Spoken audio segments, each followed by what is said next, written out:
नचीते अतीज करे मेरा गोविंद तेरी कुदरत का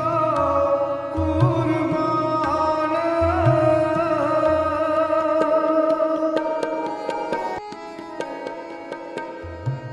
नचीते